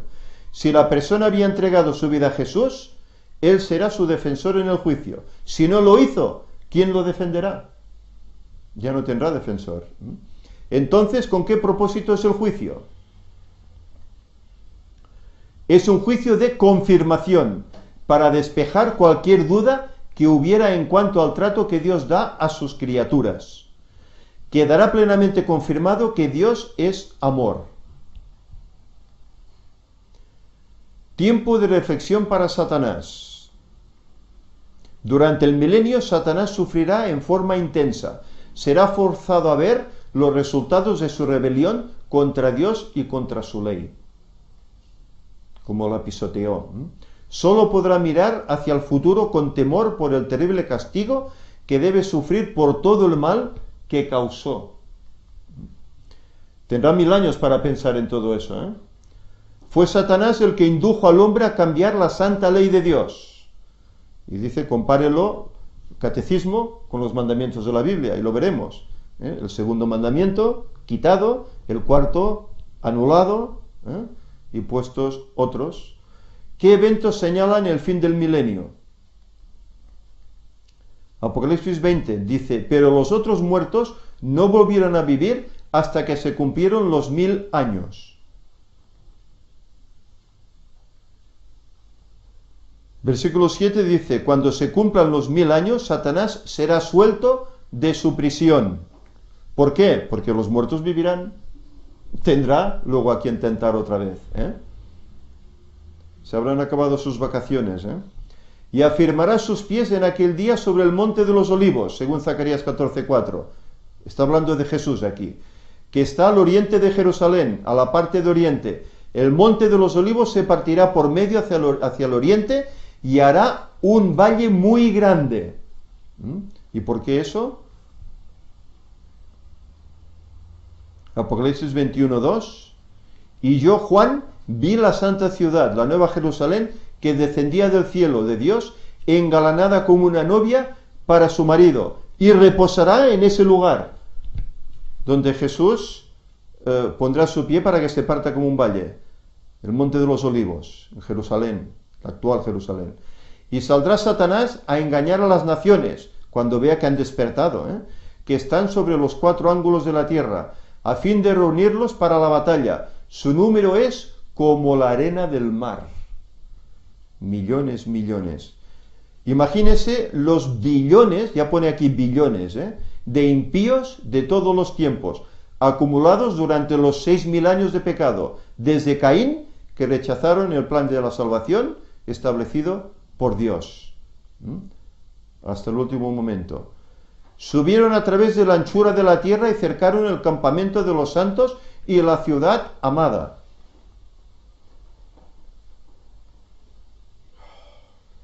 Apocalipsis 29 dice, pero descendió fuego del cielo y los devoró. ¿Con qué propósitos desciende Cristo a la tierra esta tercera vez? Porque viene 3 veces, Cristo desciende a la tierra para cumplir 4 propósitos. Primero, terminar la gran controversia iniciada en el cielo entre Lucifer y Dios, ejecutando las decisiones del juicio del milenio. Segundo, purificar y renovar la tierra para poder establecer su reino eterno. Zacarías 14:9 dice, y el Eterno será rey sobre toda la tierra. En aquel día el Señor será uno y uno su nombre. Entonces se cumplirá lo que dijo Jesús, y habrá un rebaño y un pastor. Actualmente hay 2 rebaños, los que obedecen los mandamientos de Dios, los desobedientes a los mandamientos de Dios. Hay 2 pastores, Jesús, yo soy el buen pastor, y el diablo es el pastor de los malos, de los que son contrarios a la ley de Dios. Tercer punto, la resurrección de la condenación. Viene a cumplir su promesa, vendrá la hora cuando todos los que están en los sepulcros oirán su voz, y los que hicieron bien resucitarán para vivir. Esto sucedió 1000 años atrás, al principio de los 1000 años, Pero los que hicieron el mal resucitarán para ser condenados después del milenio. Por tanto, es Jesús el que ordena tanto a los santos como a los impíos que salgan de sus tumbas. Él es el que resucita. El diablo no tiene el poder de resucitar a nadie. Puede hacer milagros mentirosos de curación, pero no puede resucitar un muerto. No es creador. Viene, en el cuarto punto, viene a poner fin a la cautividad de Satanás, lo cual se realiza con la resurrección de todos los impíos. La muerte cambia el carácter de las personas. De la resurrección de los impíos podemos sacar 2 conclusiones. Primero, que al resucitar, la persona continúa con la vida que llevaba al morir, ya que los impíos, después de resucitar, cercaron el campamento de los santos y la ciudad amada para atacarla. Por lo tanto, la muerte no cambia el carácter. De desobediente a obediente, de impío a piadoso. Es decir, no hay segunda oportunidad, como hay algunas denominaciones que aseveran, es que luego tendremos una segunda oportunidad de arrepentimiento. No, hasta que Cristo venga, incluso antes, cuando termine el tiempo de gracia se acabó. Segundo, que todo lo que se haga por el muerto para que se salve es totalmente en vano. Las oraciones para los muertos no servirán. Pues Dios dice, para que todo aquel que en él cree no se pierda, mas tenga vida eterna. Lo que quiere decir que la persona tiene que creer personalmente en él antes de morir, no después. Si una persona se ha muerto, por mucho que ores por ella, si ha muerto en la perdición, se perderá, no hará un cambio. Es imposible. ¿Por qué? Además, en la orden dada por Jesús a los discípulos, id por todo el mundo y predicad el Evangelio a toda criatura, el que crea y sea bautizado, será salvo. Entendemos que la predicación debe ser dada a los vivos, muertos espiritualmente, y no a los muertos física y espiritualmente, porque los muertos nada saben, según Eclesiastés 9. Se acabó su tiempo, ¿eh? El ataque a la ciudad. Apocalipsis 20 dice: el hecho de que los malos, tan pronto como Dios les da vida otra vez, se vuelven contra él e intentan derribar su trono, confirma la decisión que él ha hecho acerca de su destino. En esta forma, su nombre y su carácter, que Satanás procuró difamar, serán vindicados completamente ante todo el universo. ¿Cuándo se establecerá el juicio del gran trono blanco? Apocalipsis 20. Entonces vi un gran trono blanco, y el que estaba sentado sobre él, y vi también a los muertos, grandes y pequeños, de pie ante el trono. Los libros fueron abiertos, y otro libro fue abierto, el libro de la vida. Aquí representa la escena del juicio, ¿eh? Y los muertos fueron juzgados según sus obras, por las cosas que estaban escritos en ellos. El que no fue hallado escrito en el libro de la vida, fue lanzado en el lago de fuego. Y Jesús habló de muchas parábolas al respecto, ¿eh? La parábola de la noche de bodas, la cena de bodas, etc., ¿eh? Un hombre que no estaba vestido adecuadamente fue lanzado fuera. Allí será el llanto y el crujir de dientes, cuando veáis a Abraham, a Isaac y a Jacob y a todos los profetas en el reino de Dios, y vosotros excluidos. Cuando los enemigos de Dios hayan rodeado la ciudad y estén listos para atacarla, Dios establecerá su gran trono blanco. Los impíos reconocerán la justicia de Dios. Para poder llevar a cabo esta fase ejecutiva del juicio, los libros serán abiertos. Romanos 14, porque todos hemos de comparecer ante el tribunal de Cristo. Es decir, los impíos se darán cuenta entonces de su error y reconocerán que Dios es justo y se arrodillarán ante él. Hasta el mismo diablo se arrodillará, ¿eh? Reconociendo la justicia de Dios. Para que en el nombre de Jesús se doble toda rodilla de los que están en el cielo y en la tierra y debajo de la tierra, y toda lengua confiese que Jesucristo es el Señor, para gloria de Dios y el Padre. Los que están debajo de la tierra son los que ahora están muertos, que luego resucitarán. Isaías 45. Yo soy Dios y no existe ningún otro. Por mí mismo he jurado que a mí se doblará toda rodilla. El propósito de este juicio es mostrar a toda la humanidad el porqué de la paga de cada uno y la justicia de Dios. Satanás y los pecadores serán destruidos. Apocalipsis 20. Subieron a través de la ancha tierra y cercaron el campamento de los santos y la ciudad amada, pero descendió fuego del cielo y los devoró. Segunda de Pedro 3:7 dice: los cielos y la tierra que ahora son conservados por la misma palabra, guardados para el fuego del día del juicio y de la destrucción de los hombres impíos. Yo desde pequeño he oído decir a los mayores que esta tierra está guardada para el fuego. Me acuerdo, una vez acabó con agua, pero esta vez, ¿verdad, madre? La gente decía, ahora no lo oyes mucho, pero cuando yo era pequeño, y ahora esta semana era 56, pues la gente lo decía, la tierra está guardada para el fuego, y así lo dice la Escritura, de ahí lo sacaban. Isaías 34, porque es día de venganza del Eterno, año de retribución en el pleito de Sión. Isaías 28 dice, porque el Eterno se levantará, se enojará para hacer su obra, su extraña obra, para hacer su operación, su extraña operación. ¿Fue destruida totalmente la tierra por el agua en el diluvio? ¿Cuál fue el propósito del diluvio? No fue destruida la tierra. El propósito del diluvio fue quitar todo lo que tuviera vida en la tierra y purificar la tierra de pecado durante el periodo de 150 días que duró el diluvio.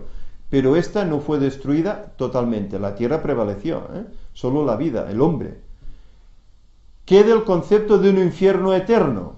¿Hay un infierno, como nos aseveran algunos? Bíblicamente el infierno es el lugar y el estado de castigo y destrucción, con fuego eterno, en la segunda muerte. Para los que rechazan a Dios, como lo fue el diluvio, para los que rechazaron a Dios, el cual duró 150 días.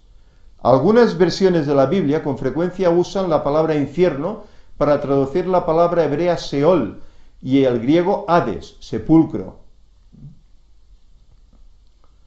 En contraste, la palabra griega Gehenna, que algunas versiones del Nuevo Testamento también lo traducen como infierno, no siempre tiene el mismo significado. Gehenna se deriva del hebreo Geinon, valle de Hinnom, valle singular. El nombre derivó del incinerador de basura cercano a Jerusalén. ¿Qué había hecho Israel inicialmente en este lugar, en este valle de Hinnom? Segunda de Crónicas lo describe. Acaz quemó también incienso en el valle de Hinnom y quemó a sus hijos por fuego en ese valle. Manasés pasó a sus hijos por fuego en el valle de Bet-Hinnom. Aquí Israel había perpetrado el rito pagano de quemar niños a Moloc en este lugar. Y esto es una simbología, ¿eh? Jeremías predijo que por causa de este pecado el Señor haría de este lugar el valle de la matanza, donde los cuerpos de los israelitas serían enterrados hasta que no hubiera lugar para ellos. Jeremías 7 describe, por tanto, vendrán días, dice el Eterno, que no se llamará más valle de Hinnom, sino valle de la matanza, porque enterrarán a sus muertos por falta de lugar. Los cuerpos restantes serían comida de las aves del cielo y de las bestias de la tierra, y no habría quien los espantase. Es simbología de lo que sucederá en el milenio, ¿eh? Porque hace tiempo que hay un lugar de incendio, dispuesto y preparado para el rey, profundo y ancho, cuya hoguera es de fuego y mucha leña. El soplo del Eterno la encenderá como torrente de azufre. La profecía de Jeremías, sin duda, condujo a Israel a considerar Hinnom como un lugar del juicio para los malos, un lugar de aborrecimiento, de castigo y de vergüenza. Más tarde la tradición rabínica, dedicó ese lugar como un lugar para quemar animales muertos y basura. Recordemos que la basura se incinera hasta que desaparece por completo. ¿Con qué ilustró Jesús el juego del infierno? Jesús usó los fuegos de Hinnom como representación del fuego del infierno, de modo que los fuegos de Hinnom simbolizaban el fuego consumidor del último juicio. Mateo 18. Si tu ojo te fue ocasión de caer, sácalo y échalo de ti. Mejor te es entrar con un solo ojo en la vida que tener dos ojos y ser echado en el fuego del infierno. Son algunos ejemplos que Jesús utilizó esta expresión. Lucas 12:5. Él declaró que era una experiencia que iba más allá de la muerte. Os diré a quién temer. Temed a aquel que después de haber quitado la vida, tiene poder de echar en el infierno. Antes temed a aquel que puede destruir el alma y el cuerpo en el infierno. Eso solo lo puede hacer uno. ¿Cuál será el destino de los malos? Exterminados para siempre, porque la paga del pecado es muerte. Y esa será la sentencia, la muerte segunda, ¿eh?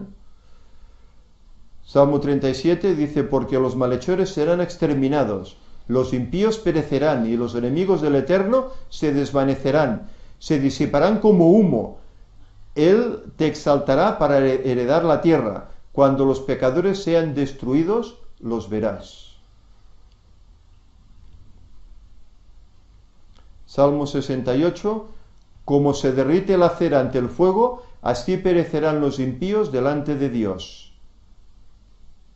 Malaquías 4, viene el día ardiente como un horno, y todos los soberbios, todos los malhechores serán estopa, y ese día que está por llegar los abrasará, y no quedará de ellos ni raíz ni rama, dice el Eterno, el Todopoderoso.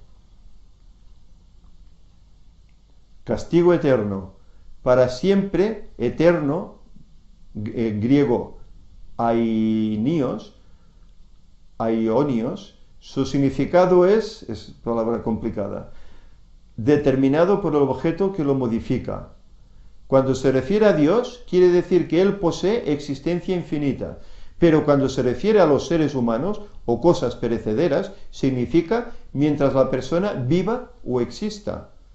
Leamos algunos ejemplos. Judas 7. Sodoma y Gomorra, las ciudades vecinas, sufrieron el castigo del fuego eterno y fueron puestas como ejemplo.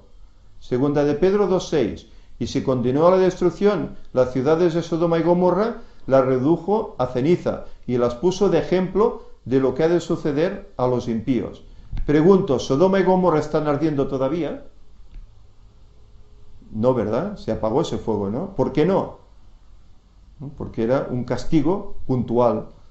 El fuego era eterno porque procedía del Eterno, pero no quemaba por siempre. Jeremías 17 dice, pero si no me obedecéis para santificar el sábado y no traer cargas ni pasarlas por la puerta de Jerusalén en sábado, yo encenderé fuego en sus puertas y consumirá los palacios de Jerusalén y no se apagará. Segunda de Crónicas 36. Y quemaron la casa de Dios, rompieron la muralla de Jerusalén, consumieron a fuego todos sus palacios y destruyeron todos los objetos deseables. Pregunto, ¿está quemándose la ciudad de Jerusalén todavía? ¿Desde el año 70 se está quemando? ¿Por qué no? Si la palabra de Dios decía no se apagará. Del mismo modo, cuando se habla del castigo eterno de los malos, el fuego se apagará solo cuando ya no quede nada más por quemarse. Entonces se consumirá el fuego. Mateo 25, entonces dirá a los de la izquierda, apartaos de mí, malditos, al fuego eterno, preparado para el diablo y sus ángeles. Estos irán al castigo eterno y los justos a la vida eterna. Note que los desobedientes y los justos tendrán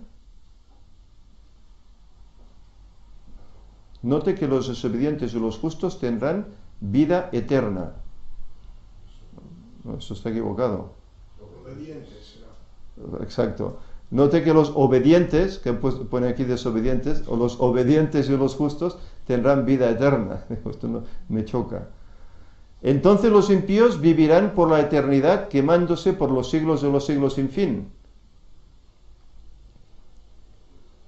Mientras los justos vivirán el mismo tiempo disfrutando de felicidad. Es esa la doctrina que se enseña, ¿no? Popular. ¿Está de acuerdo la teología popular con lo que enseña Dios en su palabra? El sentido común nos dice que esto no armoniza con el carácter de Dios, quien es amor. Mateo 3 dice, limpiará su era, la tierra, allegará su trigo en el granero y quemará la paja en el fuego inapagable. Y aquí presenta el lago de fuego y azufre. El fuego cumple dos funciones, quemar a los impíos y limpiar la tierra. Atormentados por los siglos de los siglos, Apocalipsis 14:11 dice, y el humo de su tormento sube para siempre jamás, y los que adoran a la bestia a su imagen, y los que reciben la marca de su nombre, no tienen reposo ni de día ni de noche. Apocalipsis 9:3 dice, y su humo subió para siempre. Y 20:10 dice, y el diablo que los engañaba fue lanzado en el lago de fuego y azufre, donde están también la bestia y el falso profeta, y serán atormentados día y noche para siempre jamás. ¿Quiere decir que quemarán por toda la eternidad? ¿Realmente será que el diablo, el falso profeta, la bestia y los que adoraron a la bestia a su imagen y los que reciben la marca de su nombre no tienen reposo de día ni de noche y serán atormentados para siempre jamás? Recordemos que la Biblia no se contradice en ninguna parte, porque ella es la revelación del carácter de Dios. Jesucristo es el mismo ayer y hoy y por los siglos. Y si Él dice que esto tiene un final, no seguirá ese final inacabable. Para entender los pasajes anteriores, leamos el ejemplo de Isaías 34, donde habla sobre la destrucción de Edom. Su arroyo se convertirá en brea, su polvo en azufre y su tierra en ardiente brea. No será apagada de noche ni de día, su humo subirá para siempre. ¿Pero aún está quemando esto? Éxodo 21. Entonces su amo lo llevará ante los jueces, lo hará llegar a la puerta o al poste, le horadará la oreja con lezna y será su siervo para siempre. ¿Iba a serlo para siempre? El séptimo año y tenía que ser suelto. 1 Samuel 1. Pero Ana no subió, sino que dijo a su esposo: cuando el niño sea destetado, lo llevaré a presentar ante el Eterno y a dejarlo allá para siempre. ¿Aún está allí? Filemón 15. Quizás por eso se apartó de ti por un tiempo, para que lo recuperes para siempre. La Biblia deja en claro que el castigo, no el acto de castigar, es eterno. El castigo es eterno, no el acto. El principio del castigo: cada quien sufrirá de acuerdo a la luz que ha tenido. Lucas 2. El siervo que entendió la voluntad de su Señor y no se preparó, ni hizo conforme a su voluntad, será azotado mucho, pero el que no entendió e hizo cosas dignas de azote, será azotado poco. A quien se le dio mucho, mucho se le reclamará. Al que se le confió mucho, más se le pedirá. Antes lo hablábamos en la escuela sabática, Los que sembraron, lo que sembramos, cosechamos. Note la justicia de Dios. Nosotros decimos dónde queremos pasar la eternidad. Si es con Dios, pues obedeceremos lo que Él nos manda, o si le obedecemos, automáticamente pasaremos la eternidad, y esto está equivocado, y si lo desobedecemos, automáticamente pasaremos la eternidad con el diablo.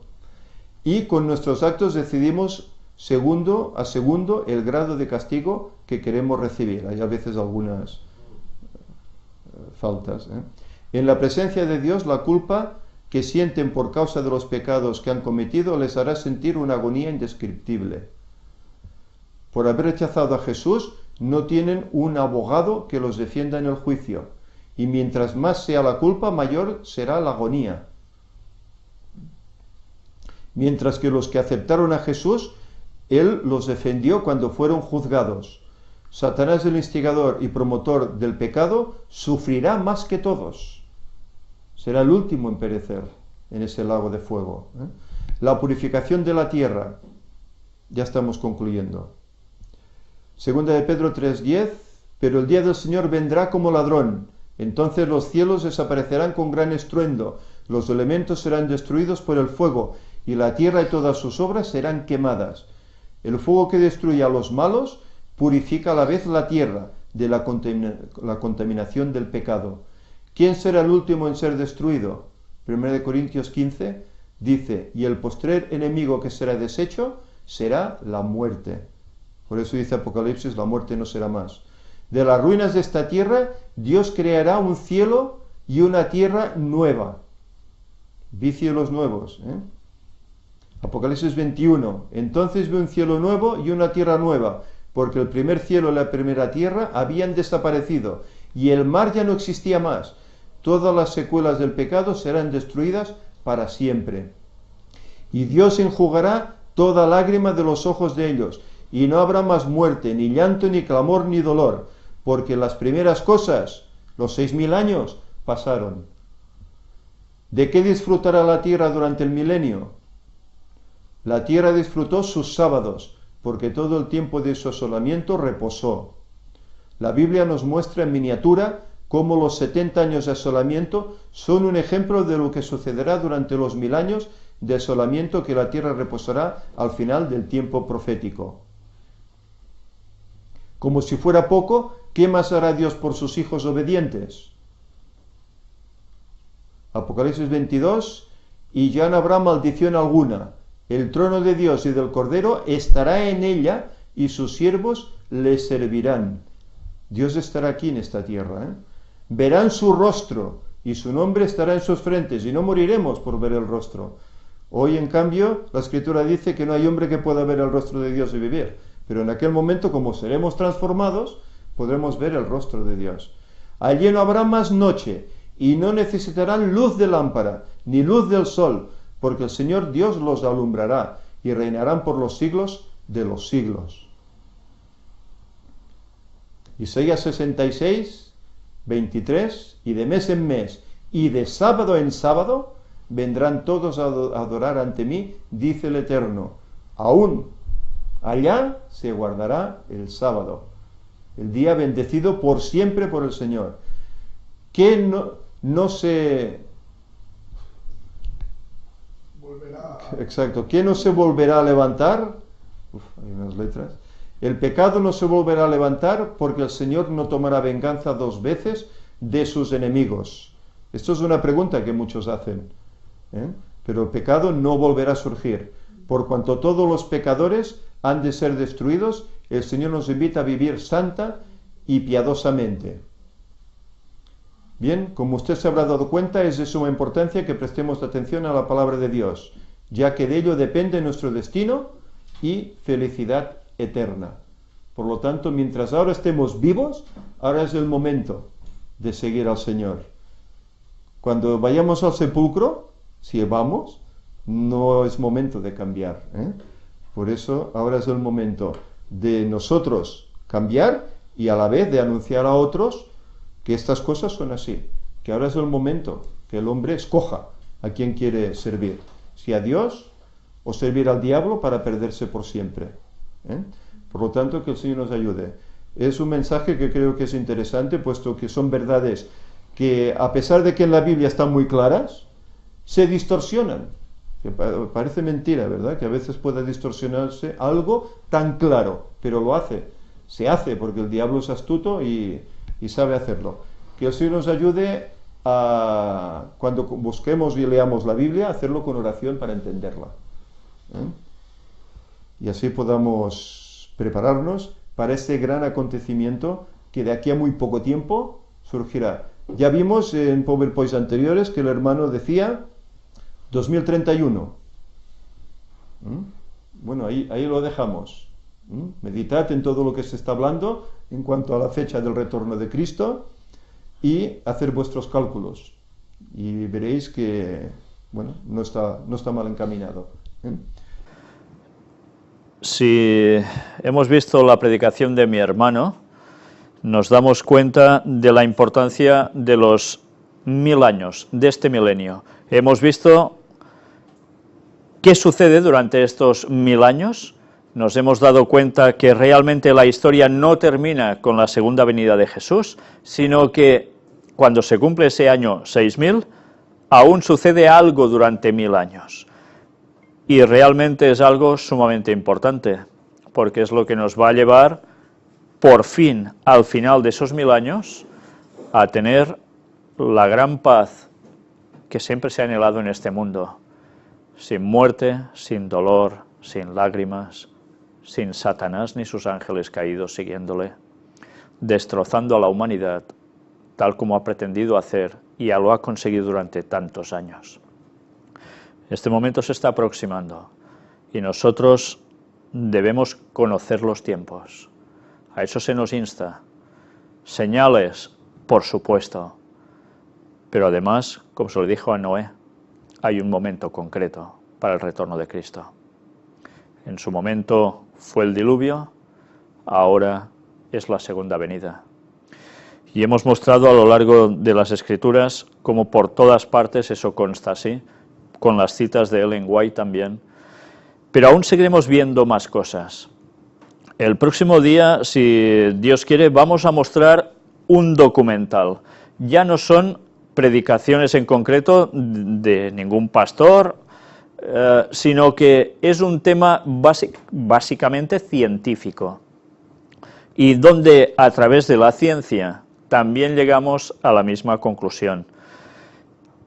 Creo que vale la pena que lo mostremos para que nos demos cuenta que realmente hay muchos datos que siguen corroborando que esto es así.